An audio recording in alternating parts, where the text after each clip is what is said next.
Hello, it's your favorite sports Unc here. Don't forget to hit that subscribe button to join the fastest growing community on YouTube. Remember, Nightcap doesn't happen without you. So please subscribe or you're going to make Ocho cry.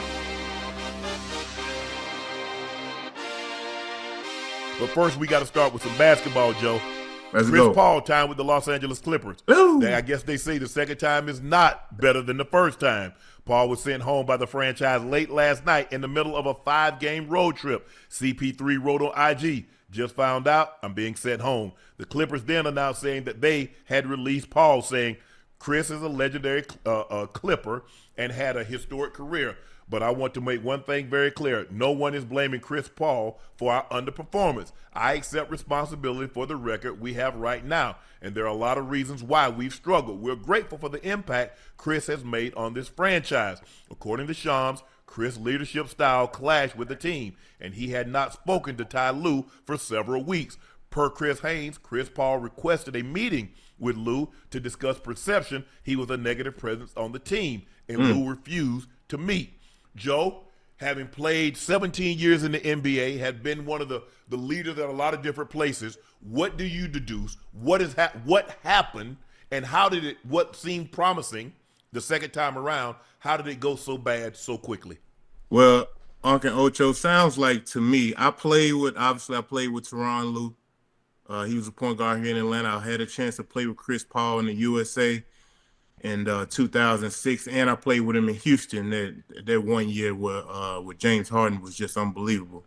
And we lost to the Warriors game, what was that, 7. Could have went to the finals.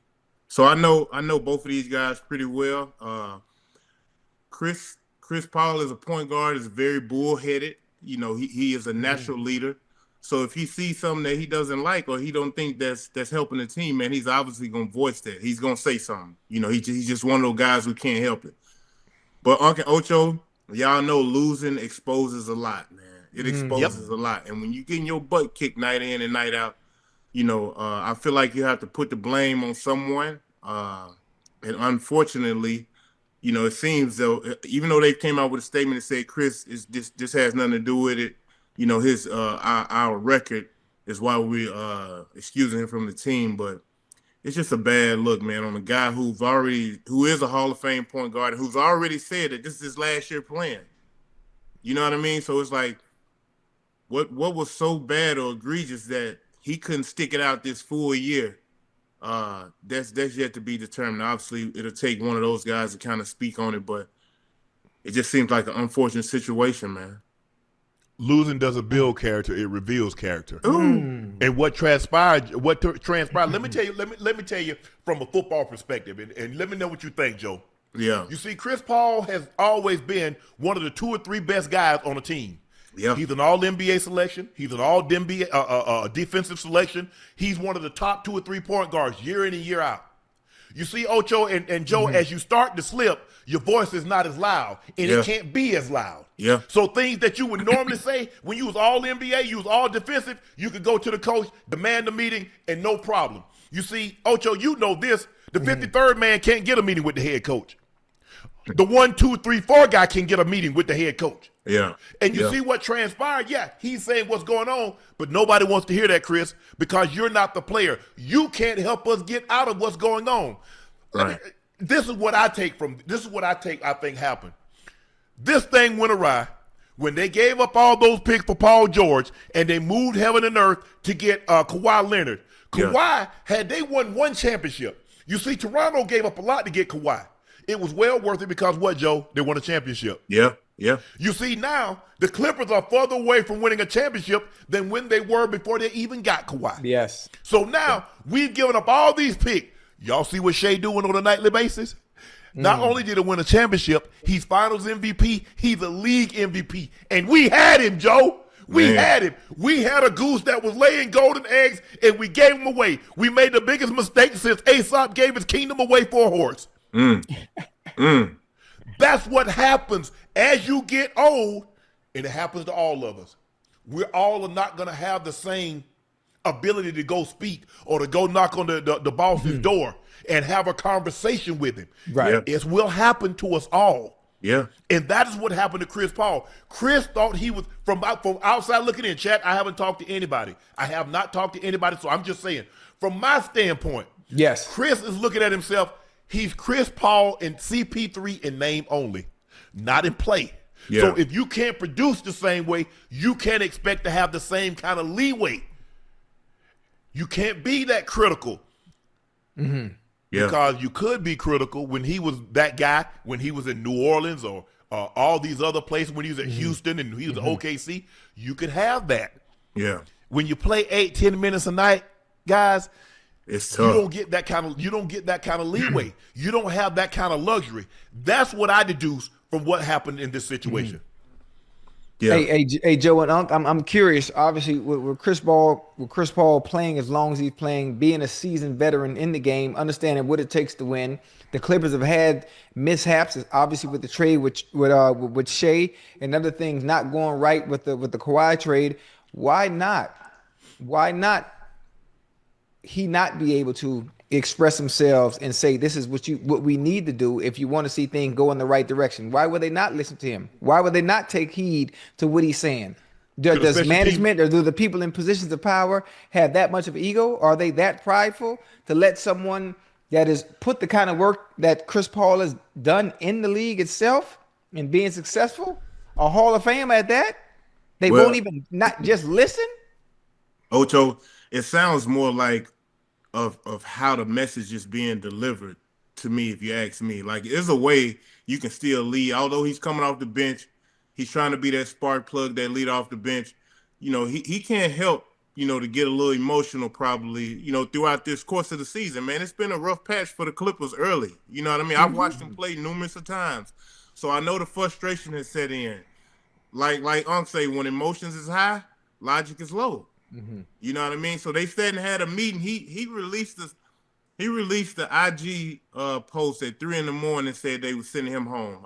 From my understanding, they was meeting up to that point. That's how long it took for them to kind of get an understanding. So it ain't just clear cut and dry that they just let him go. Like, it was more to the situation that'll probably never get out to the public. Right.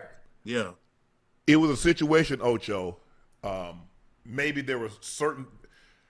It's hard for me to believe this is an isolated incident. This is a one-time thing. Right. Maybe Chris, being the vocal leader everywhere he's been, was being vocal.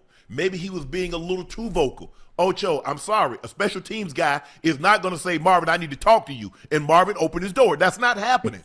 You could do that. Carson could do that. Vontaze Burfict could do that. Mm-hmm. You have to understand that in the pecking order, everybody doesn't. Bill Davis, my college coach, told me one time. He told the team one time. He said, "I'm gonna treat y'all all fair, but I'm not gonna treat you the same." Mm-hmm. Do with that, Chad. Do with that what you want. On the job, the boss might treat y'all all fair, but some of y'all say, "Well, he got favorite X, Y, and Z," but they don't treat you all the same. Kawhi get privileges. I remember Paul George and them had a conversation. That's what rubbed Pat Bam them the wrong way. Them guys come in late. We can't start practice. We can't take off on the bus. We can't take off on the plane. Yeah. Well, that's what happens when you're one of the two star players. You get listened to. When you're not the star player and you're not even playing 15, 20 minutes a night, it's hard.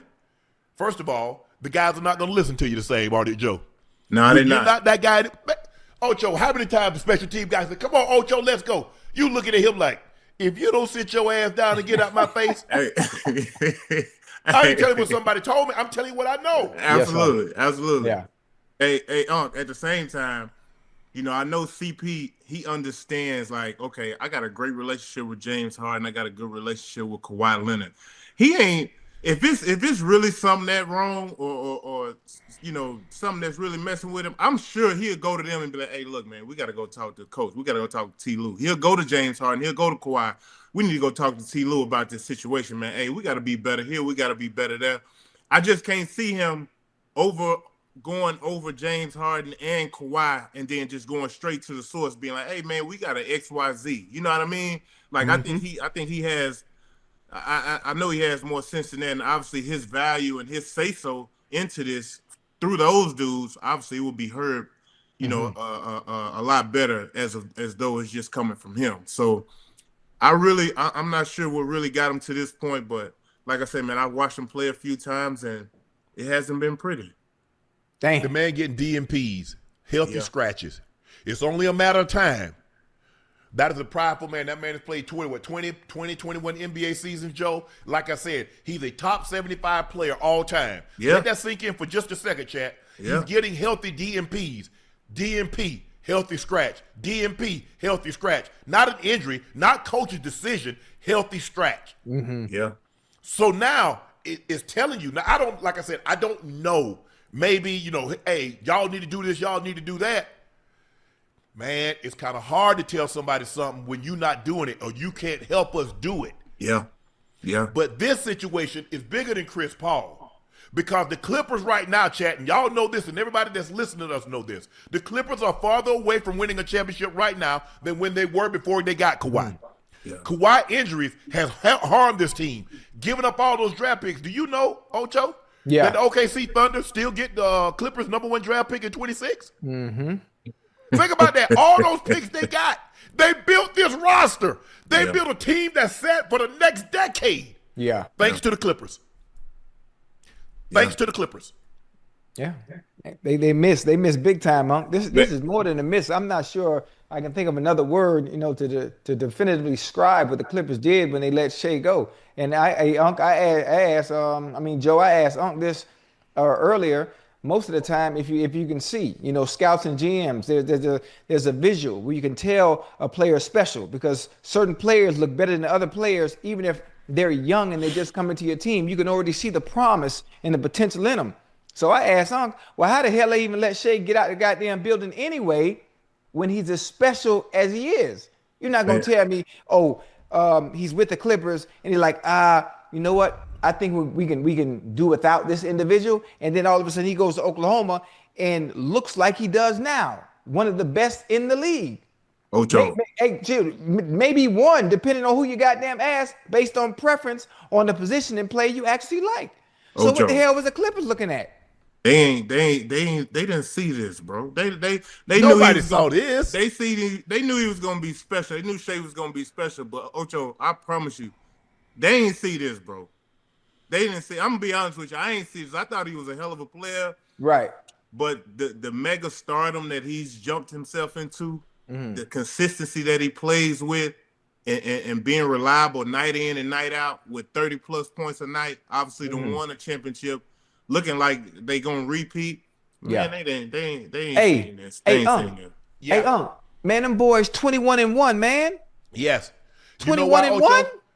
He couldn't be this. You know why he couldn't be this? Because he wasn't going to be #1 with Kawhi. You see, he's the unquestioned leader in OKC. Yeah. So now, if you bring Kawhi in, Kawhi got to get the ball. Yeah. Kawhi, no. And Kawhi let it be known, if you don't make this deal to get Paul George, I'm going to sign with the Lakers and Anthony Davis and LeBron James. And if you're the Clippers, you cannot allow that to happen because they already had LeBron. Now they got another superstar and Anthony Davis to pair with him, and you want them to get a third one? Hey, and not only that, Unc and Ocho, Kawhi and Paul George are two LA kids. They from California. So I'm sure they want to do anything they could to make that possible because I'm sure they thought they was going to win a title. Now, I think with Shea, with him being traded, it put a little more oomph in him to be a better player, to be a better leader. You know what I mean? Like, okay, they traded me. All right, bet. I'm going to show them. So I think a lot of that is kind of oozing him as well. And from getting traded, bro, you learn a lot about a lot of people and not only that, yourself. I think that helped catapult him into a star. But he's like, all right, every year I'm gonna continue to get better and better and better. Next year, you know, now the MVP. Now we done won the championship. Now we're working on our second one. You never know how things play out if he stay in LA. You know, if he's complacent, if you know what I mean. It's just so many different variables that come into play. It's like, bro, ain't no way y'all could have seen this man was finna he couldn't. He wouldn't have been what he is because he wouldn't have had the ball like he does. He has the ball. So you mean to tell me you're going to bring Kawhi in, give him all of that, make all those concessions, and you think you're going to turn that ball over to somebody else? It's not going to happen. Nah. It's not. Nah. And so now he was crazy. able to play free, Ocho. Look at everybody knows. Who's the number one guy on OKC? Shea. Okay. J-Dub. Okay. Chet. Everybody else falls in the line. Right. But there's only one. You gotta have a pecking order. You know, that was kind of what happened in OKC, wasn't it, Joe? Yeah. When Kevin Durant and Russ, you see? And James you Harden. see what happened? Yeah. Now, you have no issue. Ocho said, no. I was like, look here. It's like your girl said, look, you know there's a possibility. She said, but if you don't do what I ask, I'm going to move him in. I'm moving in with him, and we right next door to you. Right. That's what the Clippers was under the gun, Ocho. What choice did they have? Yeah. You got LeBron James. You got the biggest name in the NBA with the biggest franchise in the NBA, and they just got Anthony Davis. Yeah. Yeah. So now you have no choice to give him everything that he's asking for. I want this. I want that. I want this. Okay. And if you don't, he told him flat out, it's being reported that he told him flat out, if you don't get Paul George, I'm going to sign with the Lakers. Yeah. Yeah. That's crazy. So that's crazy. Now he got hurt. They got to getting to the championship game. He get hurt. You remember that the game Ocho? Joe. They beat Utah. Yeah. If they got and then I think they were Kawhi playing gets Phoenix. hurt. Yeah. They have remember that first game against Phoenix. Kawhi goes haywire. Yeah. He get hurt in that series. Yeah. Dang. That's the only reason why they lost that series, I think. If he wouldn't have got hurt in that Phoenix series, because Phoenix went on to the finals that year. Yes, If they ended up losing to Milwaukee, but they had a 2-0 lead and then lost 4 straight. Yeah, so but I just think the thing is, for me, looking at it from the outside, looking from outside in, I'm not inside looking out, being a player and an older player, I give you a prime example. What's going on in Pittsburgh, Ocho? Aaron Got a Rodgers. quarterback say guys ain't coming to the meeting that he called. Yeah. I'm just saying, he say, hey, we ask guys to come by, let's be critical of ourselves. Right.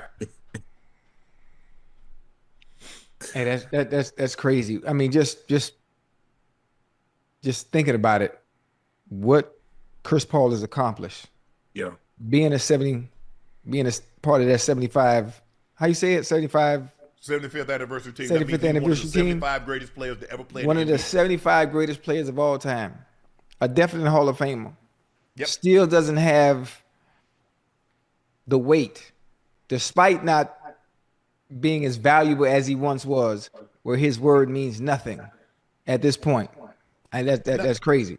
I give you another example. Look at Tom Brady. Tom Brady was the oldest player in the locker room, but what was he doing, Ocho? Producing at an extremely high level. You see, Chris Paul wasn't producing at that level to have that kind of that megaphone voice. Yeah. You see, I'm just telling you how it goes. Yeah. And people say, well, what did it? No, but I was still producing at a high level. I was still right there. I was 1 or 2 on the team lead in yards and catches. So I was still producing at a high level. Chris Paul, a 12-time All-Star, 6-time Steel Champ, All-Rookie Defensive, 9-time All-Defensive, 75th Anniversary Team, 5-time Assist Champ, 11-time All-NBA, 2005-06 Rookie of the Year, 2012-13 All-Star Game MVP. So the resume, but you got to update that resume, Ocho. Yeah. When was the last time you saw? When the last time we saw him in the All-Star game, Joe? It's been a while. Well, he like second or third in the history of the game in assists, right? He might John be. I think he's third. I think he's third behind Stockton and Kidd. Okay. That's crazy. It's fun. It's funny. It's funny. This happens all the time, just not in sports, in life in general. Okay, he passed J. Kidd. Yeah, so he's second now. Second. Yeah. That's crazy. That's a hell of a feat, there, boy. Yes. Oh, that's crazy, boy. So hold on, Joe. Joe, look, you was what you had accomplished at Atlanta That's Atlanta. Yeah. But when you go into a different situation, you move very, very differently. Different situation you went into until you found out the landscape of the land. You just can't be that same person. Yeah, you're right. Unless you that guy. LeBron James go to Miami. He tried to take a back seat. D-Wade said, bro, in order for us to do what we need to do, you got to be you. You got to be him. You got to be he you. He goes back to Cleveland. It's a no-brainer. He takes over. Maybe that rubs some of the guys the wrong way. He goes to L.A. Well, he's the best player on the team. The best player on the team coming in, it's understood. What's understood doesn't need to be explained. Mm-hmm. But when you what? Not the first, not the second, not the third, not the fourth, not the fifth best. And another mistake they made. They keep making mistake after mistake, and they keep compounding it. You gave up a Norman Powell, who really should have been an all-star last year, for Bradley Beal. Bradley Beal done for the rest of the year. That boy averaging about. Oh, what? Hey, wait a minute. The season just started. Yeah, it ended for him. It's over. It's over. He hurt him. I think he hurt his knee or something, but he done. Hip. I think it's his hip. Yeah. Hey, Norman Powell over there averaging about 24, 25 a game in Miami. Absolutely. That boy gonna be absolutely. Damn. Yeah. You see, when you make a mistake, Ocho, and you compound it. Yes. I'm trying to figure. Joe, help me understand this, Joe. They saw him in that situation in Phoenix. Book and KD. He couldn't be third fiddle. Right. You know what? He'll be a better third fiddle here behind Kawhi and James Harden. I think what the Clippers were thinking, Unc and Ocho, okay, we bring Bradley Beal over. He still got some youth in him. He's a little younger than Harden and Kawhi. Kawhi gonna miss a lot of games. We know that. We gonna need a guy who can step in and maybe score. Huh? I say a guy that can step in and score. Yeah, we're going to need a guy who can step in and give us 18 to 25 a night. I think that's what the Clippers were banking on.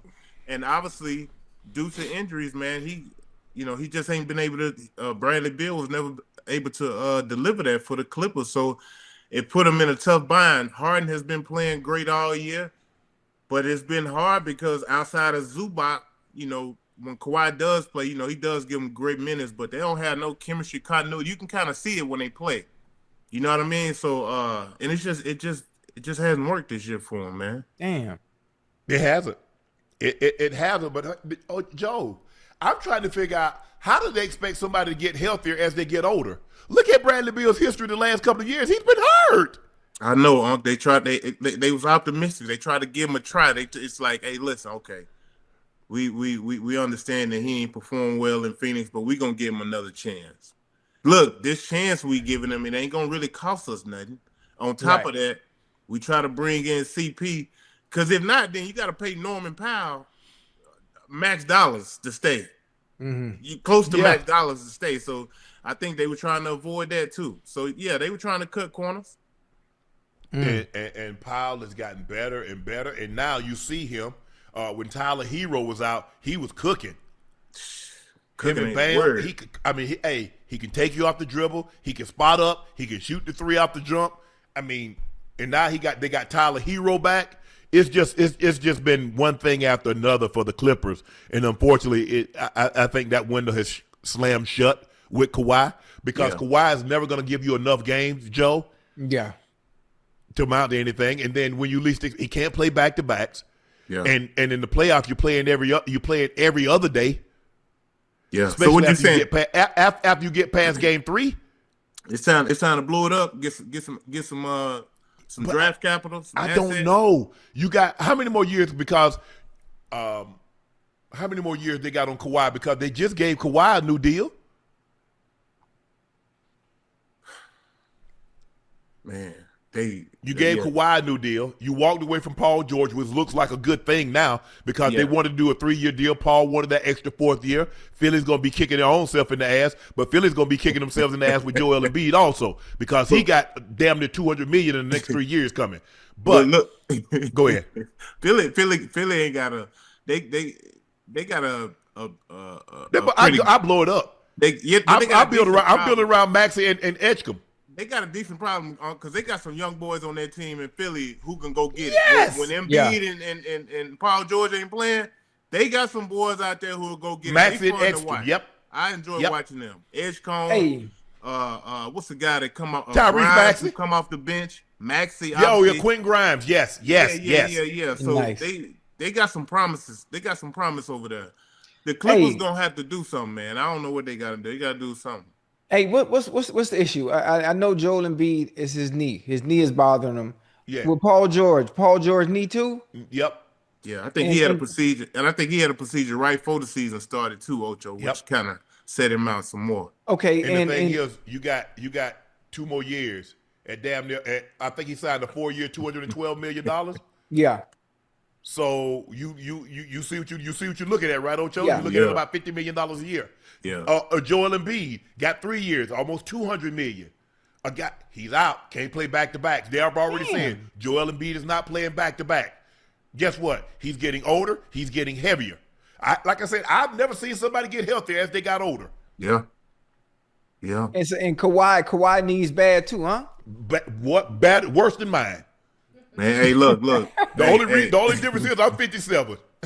He's not even 37. A wise man once told me the older you get, man, the lighter you got to be to play this game. This is a young man's Absolutely. game.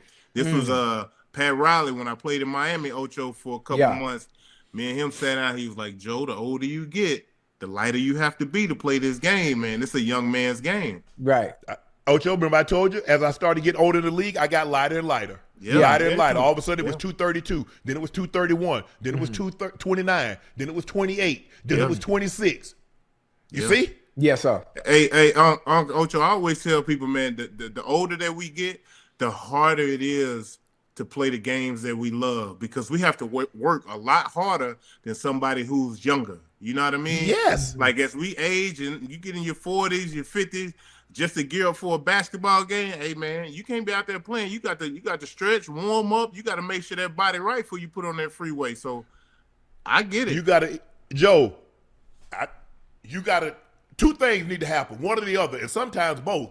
You got to work out harder and eat less. Sometimes you got to do both of them. No, you got to work out harder and eat less. Yeah. Can I do one or the other? Do I got to do both? Or BOFF, both. Right. Now listen, ain't no way around it. You got to do both. You have to eat. You have to eat less and work out harder. That's the way it goes. Like your training has. I tell my son this all the time. I know he's a lot younger, but I tell him, I say, man, your training has to be far harder than the game itself. Mm-hmm. You know what I mean? So when you do play, you can make it look easy. You know what I mean? If you training hard and going hard, sweating, you got your heart rate. Like, that's what you want, because when you touch the floor, the court, or the field, man, you want it to look easy, bro. Yeah. Joe, y'all did him bad tonight. You know, they're in Atlanta. Hawks fan erupted. Where's Chris Paul? Oh, man. Yeah, Where's Chris Paul? He's from right up the street, North Carolina. I bet you there's a lot of people that see him play tonight. Yeah. Damn. Hey, I think they did a number on us tonight, too, didn't they? Huh? I think they did a number on the Hawks tonight. The Clippers did. I don't know. I know. Yeah, man, they got us 115-92. Damn. Man, Jalen Johnson been playing out his damn mind. He didn't play tonight. That was the problem. Oh, okay. Now it makes sense then. Yeah, that boy been he been balling. He gonna be an all-star this shit too. Yeah, he playing like an all-star. Oh man, them young guys are really doing a number, man. They are. They got some guys out there that's playing hard, but I don't want people to lose sight of Trey not being out there, man. He's definitely gonna be needed because to me, Unc and Ocho, he's the it factor. He's the guy who can win you a series, who can get you to the next round. Like, yeah, it looks great now, throughout the regular season, we winning games. But man, look, when it get nut cutting time, we need a guy who done been there and know what it takes. Right. Like, man, Jamal Murray had a monster game, Joe. He had 52 points. He was 19 of 25 from the floor, 10 of 11 from the three. Hold on, 19 for 25? Yeah, man, 52. Hey, boy, he was efficient tonight. Hey, when Unc and Ocho, when Jamal Murray playing like that, it's gonna be hard. Oh, they hard. You can't beat them. You can't beat them because look, Jokic still at 24 points, 8 rebounds, 13 assists. So he's still gonna give you his triple double. Now, if you get somebody to chip in that's gonna give you 40, 50. Think about it. Aaron Gordon's out. Aaron Gordon, go look back and look at Aaron Gordon since he got there and they won the championship. He's been better shooting the ball from outside, playing outstanding defense. He's that third option. Yeah, and had he not got, it'd have been very interesting to see, Joe, what would have happened, what could have happened had he not gotten injured that game 7 against OKC. Yeah, you're right.